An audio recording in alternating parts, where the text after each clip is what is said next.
ونشهد أن لا إله إلا الله وحده لا شريك له ونشهد أن سيدنا وسندنا وحبيبنا وشفيعنا وطبيبنا ومولانا محمدا عبده ورسوله يا رب صل وسلم دائما أبدا على حبيبك خير الخلق كلهم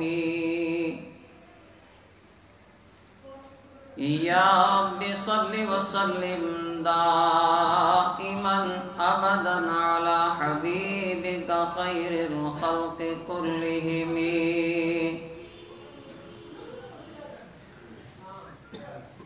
يا رب صل وسلم دائما أبدا على حبيبك خير الخلق كلهم أما بعد قال الله تبارك وتعالى في القرآن المجيد أعوذ بالله من الشيطان الرجيم بسم الله الرحمن الرحيم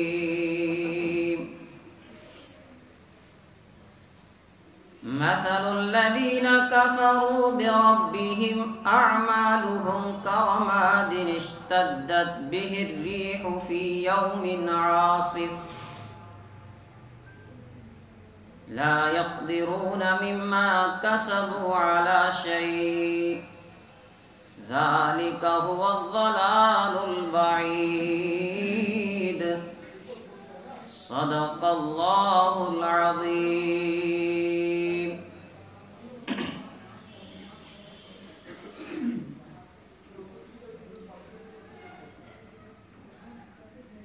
میرے ایمانی بھائیوں، اللہ تبارک و تعالیٰ کا بے حد احسان ہوا، کرم ہوا کہ آج میں اور آپ پھر اللہ کے گھر میں جمع ہوئے. اللہ رب العالمین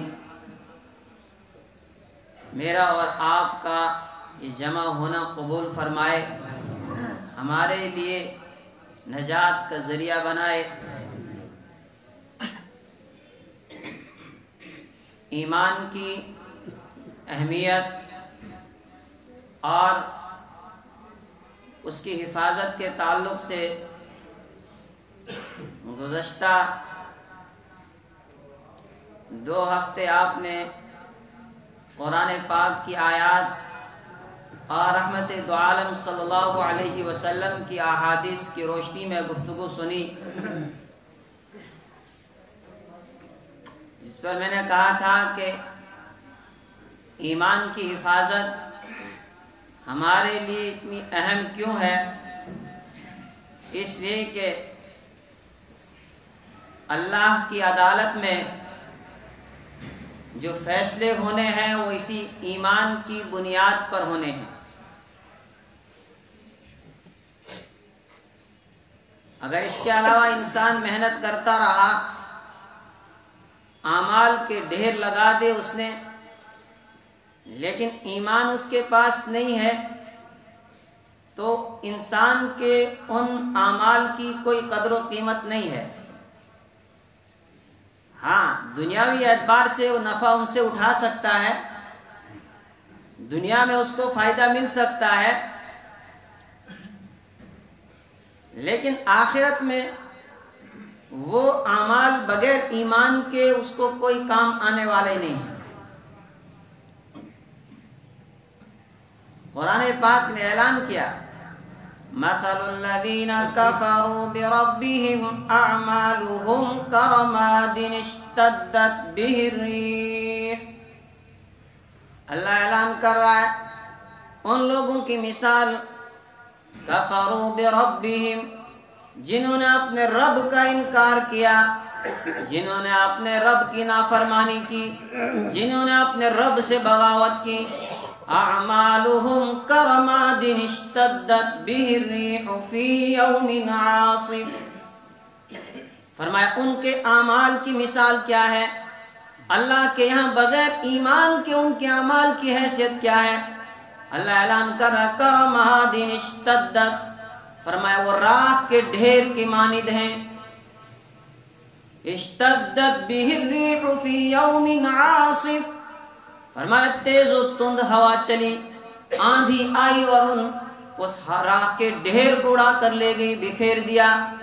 اسی طرح جس کے پاس ایمان نہیں، اگر اس نے نیکیاں کتنی کی ہوں، فرمایا اس انسان کو اس سے ملنے والا کچھ نہیں، وہ تو راکھ کا ایک ڈھیر ہے. ریت کے اندر پھر کچھ نہ کچھ وزن ہوتا ہے، لیکن راکھ فرمایا اس کا کوئی وزن نہیں. تو ایک انسان نیکیاں کرتا رہا اور یہ سوچا کہ بڑی نیکیاں میرے پاس ہے، لیکن جب وہاں پہنچا تو دیکھا تو وہ تو راکھ کا ڈھیر تھا، اس لیے کہ وہاں تو فیصلے ایمان کی بنیاد پر ہونے ہیں. دنیا میں تھک گیا، کام کر کے سب چیزیں کی، لیکن چونکہ ایمان پاس میں نہیں تھا، اللہ کہہ رہا لا يقدرون على شيء مما كسبوا، جو کچھ اس نے کیا تھا، جو کچھ کمایا تھا، کچھ بھی ہاتھ نہیں آیا.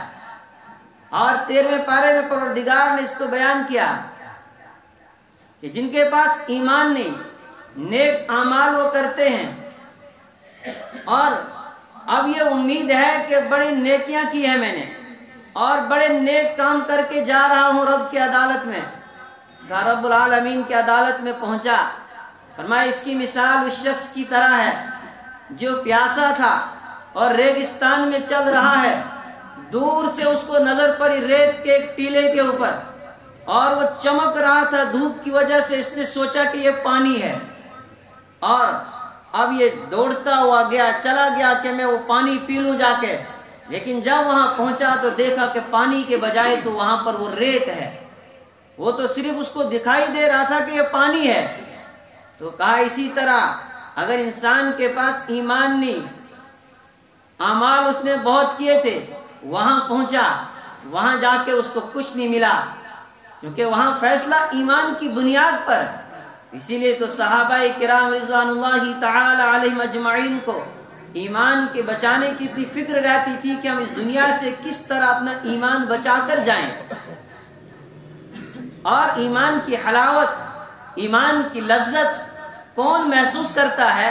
میرے اور آپ کے آقا رحمت دو عالم صلی اللہ علیہ وسلم نے فرمایا وجد حلاوت ذاق طعم الایمان من رضی باللہ تعالی ربا وبالاسلام دینا وبمحمد نبیا ورسولا.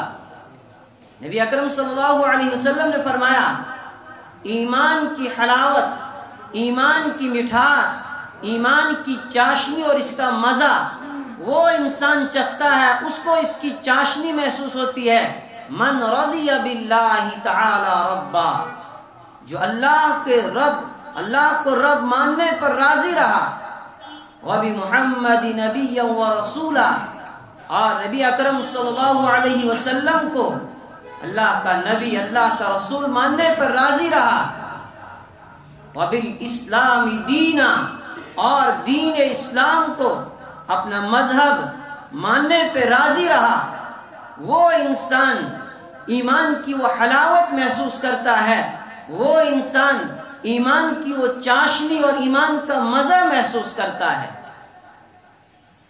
جب انسان نے مان لیا کہ اللہ میرا رب ہے، ایمان لایا، اس طرح گزشتہ جمعہ میں نے آپ کے سامنے حدیث جبرائیل کا وہ ٹکڑا پڑھا، سوال کیا نبی اکرم صلی اللہ علیہ وسلم سے اخبرنی عن الایمان، ایمان کے بارے میں مجھے خبر دیجئے.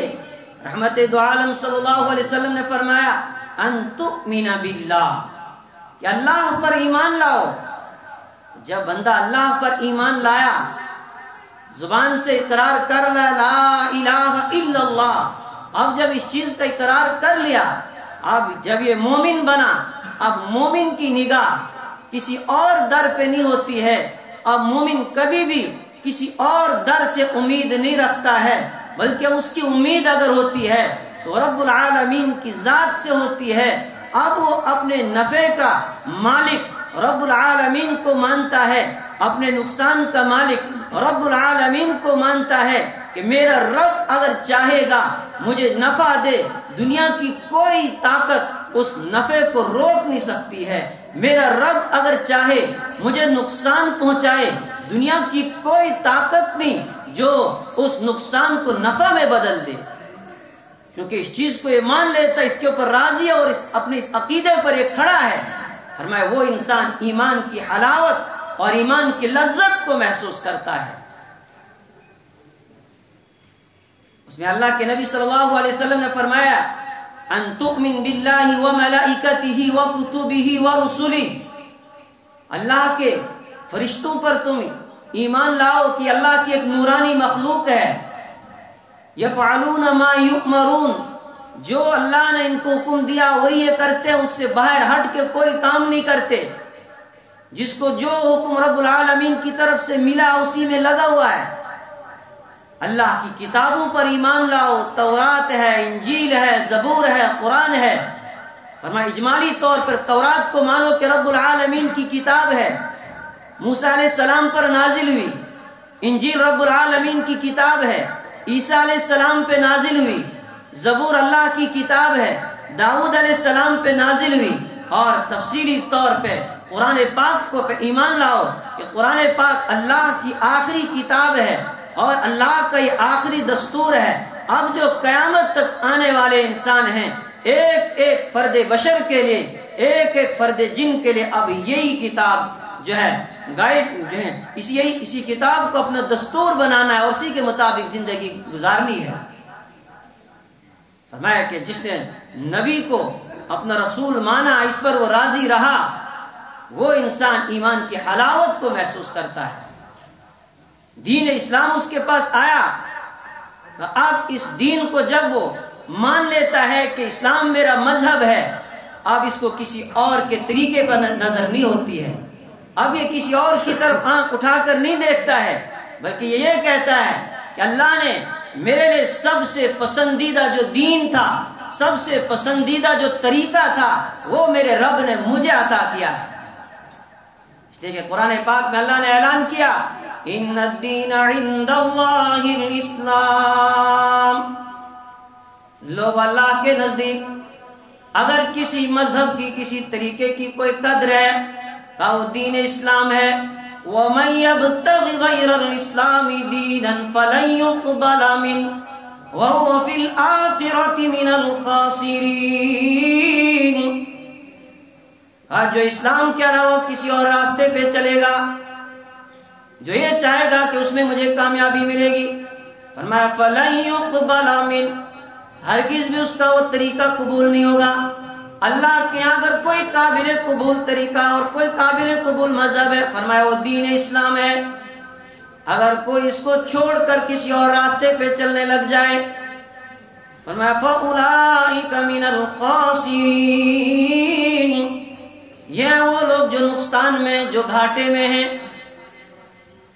جب انسان مان گیا، کلمہ پڑھا لا الہ الا اللہ محمد الرسول اللہ، اب اس نے یہاں پر اللہ کے سامنے ایک عہد کر لیا کہ اللہ میں نے تجھے اپنا رب مان لیا، اب میری نگاہ تیرے در سے کسی اور در پہ جا ہی نہیں سکتی ہے، اب میرے ہاتھ تیرے در کے سوا کہیں اور اٹھ نہیں سکتے ہیں، اور اعتراف کر رہا ہے کہ اب میری جو زندگی ہوگی وہ تیرے حبیب محمد رسول اللہ صلی اللہ علیہ وسلم کے طریقے کے مطابق گزرے گی۔ اور پروردگار نے قرآن پاک دیا کہ اس کو سامنے رکھ کر زندگی گزارو۔ نبی اکرم صلی اللہ علیہ وسلم کی زندگی تمہارے سامنے کامل اسوہ ہے، کامل نمونہ ہے، اس سے بہتر کوئی آئیڈیل ہو ہی نہیں سکتا ہے، اس سے بہتر کوئی نمونہ تمہارے لیے ہو نہیں سکتا ہے۔ لَقَدْ كَانَ لَكُمْ فِي رَسُولِ اللَّهِ أُسْوَةٌ حَسَنَةٌ، نبی اکرم صلی اللہ علیہ وسلم کی زندگی میں تمہارے لیے بہترین نمونہ ہے، جو زندگی کے ہر شعبے میں تمہاری رہنمائی کرے گا، زندگی کے ہر میدان میں تمہاری رہنمائی ہوگی، زندگی کے کسی بھی شعبے میں تمہیں تنہا نہیں چھوڑا ہے، بلکہ زندگی کے ہر شعبے میں تمہاری رہنمائی کر دی گئی۔ اسی لیے قرآن پاک سورہ بقرہ کے شروع میں کیا کہا؟ ذالک الکتاب لا ریب فیہ ھدی للمتقین۔ لوگوں تم صراط مستقیم طلب کر رہے ہو، تم سورہ فاتحہ مجھ سے دعا مانگتے ہو اہدنا الصراط المستقیم، اے اللہ ہمیں سیدھا راستہ دے دے، صراط مستقیم دے دے۔ او میرے بندو، یہ لو میری کتاب، ذالک الکتاب لا ریب فیہ، اس کے نازل ہونے میں، منزل من اللہ ہونے میں کوئی شک نہیں، شک کی کوئی گنجائش ہے نہیں، یہ رب العالمین کی طرف سے نازل کی ہوئی ہے۔ ھدی للمتقین،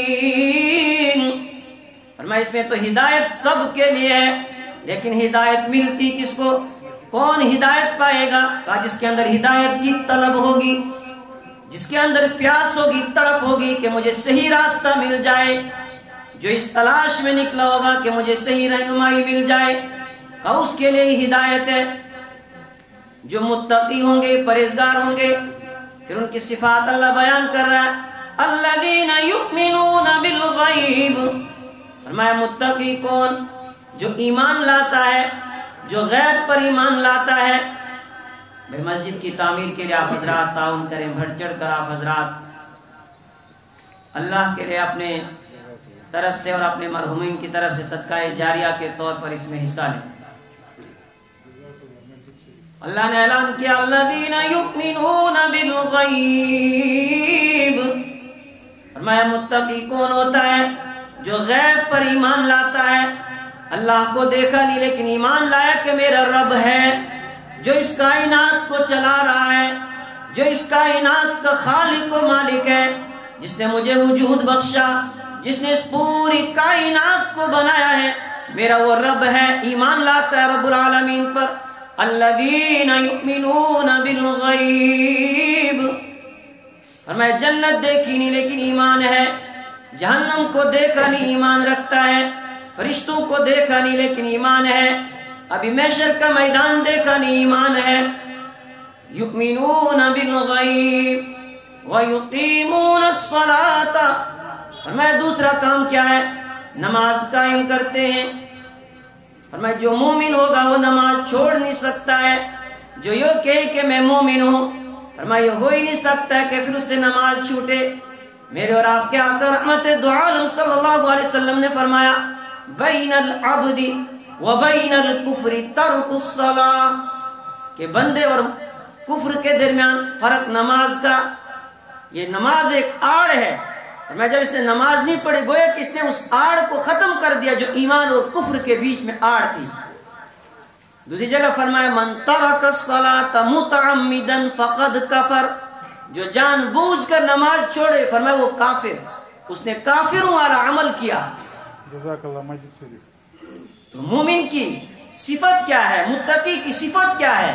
جو غیب پر ایمان لائے، وَيُقِيمُونَ الصَّلَاةَ، نماز قائم کرے، وَمِمَّا رَزَقْنَاهُمْ يُنْفِقُونَ، جو کچھ ہم نے اسے عطا کیا ہے، یہ بتایا کہ میرے بندے تیرا کچھ بھی نہیں ہے، جو کچھ تیرے پاس ہے یہ سب میرا دیا ہوا ہے۔ تو یہ نہ کہہ کہ میں نے اپنی محنت سے کمایا، تو یہ نہ کہہ کہ یہ میری محنت ہے، یہ میری ذہانت ہے، یہ میری صلاحیت کی بنیاد پر مجھے ملا ہے۔ میرے بندے نہ، یہ جس نے ایسا دعویٰ کیا فرمایا اس کو ہم نے اس خزانے کے ساتھ ہی زمین میں دھسا دیا۔ قارون نے کہا انما اوتیتہ علی علم عندی، یہ سارے جو خزانے میرے پاس ہیں یہ مجھے میرے علم کی، میری صلاحیت اور میری محنت کی نتیجے میں ملے ہیں۔ اللہ نے کہا نہیں میرے بندے، یہ سب میرا دیا ہوا تیرے پاس ہے۔ وَمِمَّا رَزَقْنَاهُمْ يُنْفِقُونَ، فرمایا ایمان والے کے پاس جو بھی ہے اسے وہ اللہ کی امانت سمجھتا ہے، وہ یہ کہتا ہے کہ یہ میرے رب کی امانت میرے پاس ہے، اور اس رب العالمین کی امانت کو اسے وہ اللہ کی راہ میں خرچ کرتا ہے، اس میں وہ یتیموں کا حق دیکھتا ہے، کمزوروں کا حق دیکھتا ہے۔ کانوا قلیلا من اللیل ما یہجعون وبالاسحار هم یستغفرون۔ اور آگے فرمایا کہ ایمان والا وہ ہوتا ہے، فرمایا للسائل والمحروم، اس کے پاس جو مال ہوتا ہے، فرمایا اس میں مانگنے والے کا حق، نہ مانگنے والے کا حق۔ وہ یہ سمجھتا ہے کہ میرے پاس رب العالمین کی امانت ہے، میرا اس میں کوئی کمال نہیں، رب العالمین نے مجھ پر احسان کیا کہ مجھے مال عطا کیا ہے، لیکن میری جو ذمہ داریاں بنتی ہیں میں ان ذمہ داریوں کو پورا کر رہا ہوں۔ ایمان والا وہ جو مال کی ذمہ داری کو، مال کے حقوق کو سمجھتے ہوئے اس ذمہ داری کو وہ پورا کر رہا ہے۔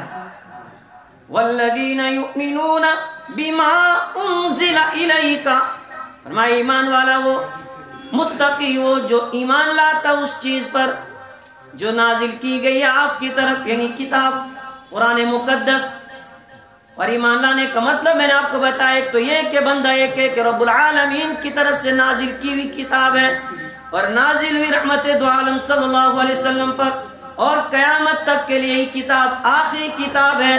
لیکن اصل بات ہے جو کچھ اس کتاب کے اندر موجود اس کو ماننا۔ اس کو اللہ نے کہا تھا یا ایھا الذین آمنوا آمنوا باللہ ورسولہ والکتاب الذی نزل، اس کتاب پر ایمان لاؤ او ایمان والو۔ جب ایمان لایا ہے تو کس چیز کا مطالبہ کہا نہیں، یہ تو تم کہتے ہو کہ اللہ کی کتاب ہے، یہ تو یہودی بھی کہیں گے قرآن اللہ کی کتاب ہے، یہ تو عیسائی بھی کہیں گے قرآن اللہ کی کتاب ہے، یہ تو دوسرے غیر مسلم بھی کہیں گے قرآن اللہ کی کتاب ہے، لیکن اصل مسئلہ یہ ہے کہ جو اس کتاب کے اندر لکھا ہے اس کو ماننا ہے۔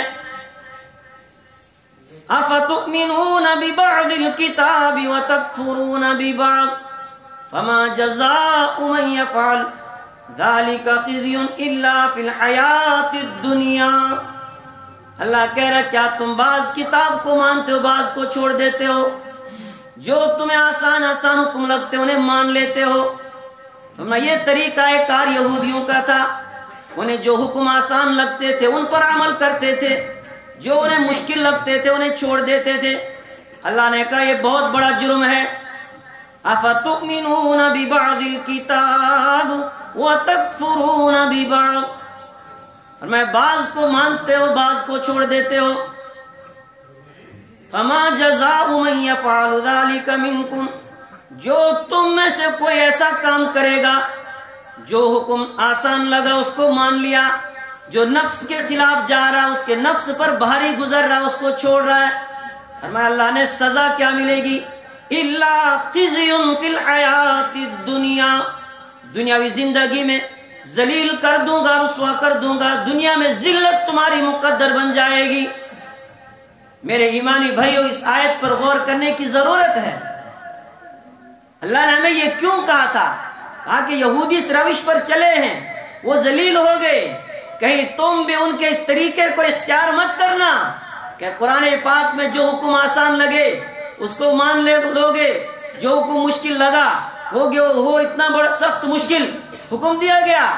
اوہو، آج تو ایمان والا بھی کہتا ہے، جو اپنے آپ کو کہتا ہے کہ میں مسلمان ہوں، میں مومن ہوں، دعویٰ ایمان کا کرتا ہے، لیکن کہتا ہے قرآن پاک میں اللہ نے بڑی سخت سزائیں بیان کی ہیں، اتنی سخت سزائیں نہیں ہونی چاہیے تھی، چور کے ہاتھ کاٹے جائیں اتنی سخت سزا، بدکار کو کوڑے لگائے جائیں، قاتل کو قصاصاً قتل کیا جائے اتنی سخت سزا، اس کا مطلب اس کے پاس ایمان نہیں ہے، یہ اللہ کے فیصلے پر اعتراض کرتا ہے۔ اللہ نے کہا کہ جو اللہ کے فیصلے کو چھوڑ کر کوئی اور فیصلہ قبول کرتا ہے، کسی اور فیصلے کو پسند کرتا ہے، ان کے لیے تو صاف اعلان کر دیا فَأُولَٰئِکَ هُمُ الْكَافِرُونَ، اس کو اپنے آپ کو مومن کہنے کا حق ہے ہی نہیں، وہ اپنے آپ کو مومن نہ کہے۔ فَأُولَٰئِکَ هُمُ الْكَافِرُونَ، وہ تو سرے سے کافر ہے۔ فَأُولَٰئِکَ هُمُ الظَّالِمُونَ، وہ تو ظالم ہے۔ فَأُولَٰئِکَ هُمُ الْفَاسِقُونَ، وہ تو فاسق ہے، وہ اپنے آپ کو مومن کیسے کہہ رہا ہے؟ تو فرمایا پہلی سزا دنیاوی زندگی میں اس کو ذلیل کر دوں گا۔ آج امت مسلمہ کی اجتماعیت پر آپ نظر ڈالیں، اجتماعی حالات ہمارے ہیں، ہر جگہ ذلت تو پسپائی ہمارا مقدر ہے۔ کیوں؟ ہم نے قرآن کو چھوڑا، ہم نے رحمت دو عالم صلی اللہ علیہ وسلم کے فرمان کو چھوڑا۔ ہمیں دنیا کی سزا ہے، ذلیل رہو گے۔ اللہ نے کہا تھا ان اللہ یرفع بہذا الکتاب، اللہ اس کتاب کے ذریعے سے بہت سے لوگوں کو عروج عطا کرتا ہے، بہت سے لوگوں کو اٹھا لیتا ہے۔ صحابہ کیا تھے؟ جنہیں اونٹ چرانے نہیں آتے تھے، جنہیں تہذیب کا کوئی پتہ نہیں تھا، لیکن جب انہوں نے اس قرآن کو مانا، اللہ نے انہی صحابہ کو پھر وقت کا حکمراں بنایا، پھر عمر کو 22.5 لاکھ مربع میل کا حکمراں بنایا، اور دنیا کے لیے ایسی مثال قائم کر دی کہ نہ اس طرح کے انسان اس سے پہلے کبھی آئے اور نہ قیامت تک اس طرح کے لوگ پھر پیدا ہوئے۔ اور دوسری سزا وَيُرَدُّونَ إِلَىٰ شَدِّ الْعَذَابِ، فرمایا قیامت کے دن سخت عذاب کی طرف ان کو لوٹایا جائے گا۔